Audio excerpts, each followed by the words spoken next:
Donc l'idée, c'est qu'effectivement, je voudrais que quand je parle, la musique baisse. Hein, c'est des choses dont on peut avoir besoin. Et ben, je vais mettre le compresseur sur ma piste musique, donc sur celle que je veux faire baisser. Et ici, j'affiche le sidechain. Et en fait, le sidechain, ça me permet de choisir une piste. Donc là, en l'occurrence, ça va être la piste 6 audio. Voilà. Et donc maintenant, c'est cette piste qui rentre dans mon compresseur. Et c'est elle qui va faire... Alors, je peux l'écouter ce qui rentre. Voilà, donc là, ma voix sort 3 fois. C'est-à-dire que sur la piste rythmique, on écoute ce qui est en sidechain. Et vous voyez que je peux filtrer. En plus, je pourrais très bien aller chercher que les aigus, que les médiums, faire quelque chose comme ça. Et du coup, on va le voir notamment pour la rythmique. Donc là, l'idée, c'est que j'ai plus qu'à baisser le seuil. Donc je vais mettre dans le mode que vous connaissez bien maintenant. Je vais baisser le seuil. Et donc effectivement, c'est ma voix qui fait réagir le compresseur, mais le compresseur est sur la rythmique. Donc j'enlève la pré-écoute ici. Et donc voilà, dès que je parle, il y a la musique qui baisse. On pourrait mettre peut-être un release un peu plus lent,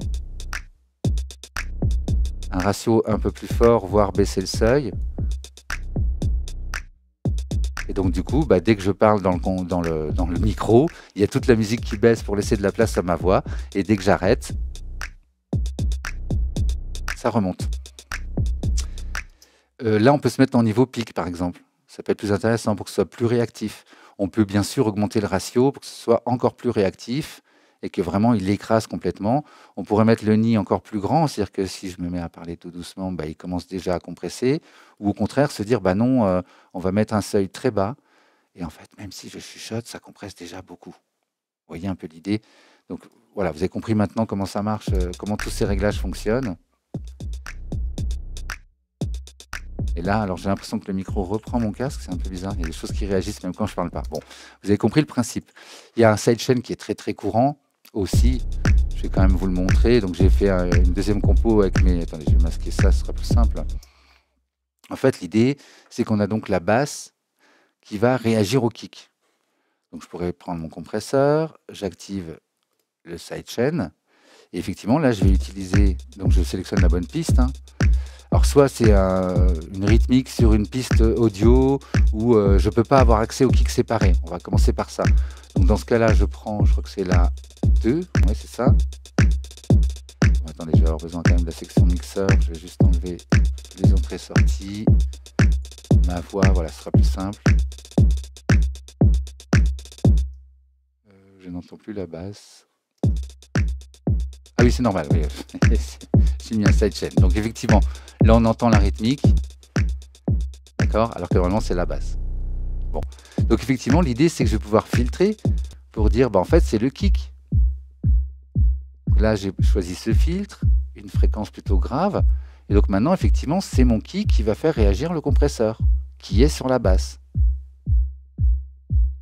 Ratio à fond, en mode pic, pour qu'il réagisse bien. Et maintenant, j'enlève la pré-écoute.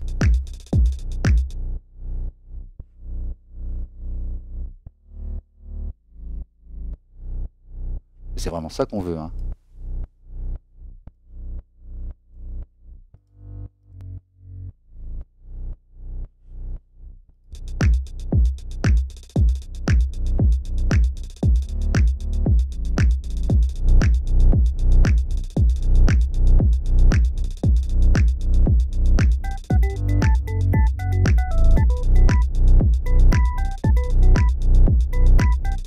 On y est. Bon, vous voyez le principe, effectivement, c'est pas le son qui est sur la piste qui fait réagir le compresseur, c'est quand le volume d'une autre piste dépasse le seuil que cette piste-là est baissée. Ça peut être très utile sur des voix, vous aimez beaucoup les reverbs, vous mettez beaucoup de reverb sur la voix lead, et vous avez un problème, c'est qu'effectivement, quand la chanteuse ou le chanteur chante, les reverbs vont noyer un peu sa voix.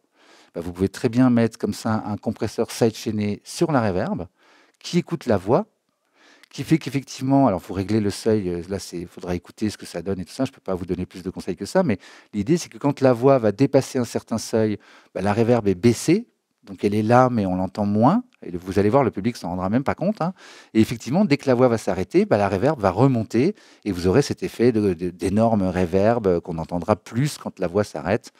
ce qui est pas utile quand elle continue en fait, hein. Et le délai, c'est pareil, vous avez dans le rap des fois un délai comme ça qui se rajoute à la fin des phrases et bah, c'est exactement le même principe. On met un délai en permanence sur la voix. Par contre, il y a un sidechain là avec un seuil, très, très bas et effectivement, bah, dès que le rappeur s'arrête, vous avez le délai qui devient audible parce qu'il y a le volume qui remonte. Vous avez compris que ça, c'est le volume qui baisse, hein, on le voyait ici. Donc effectivement, bah, l'idée, c'est que dès que mon chanteur arrête, hop, le volume remonte et du coup, on entend le délai, la réverb, etc.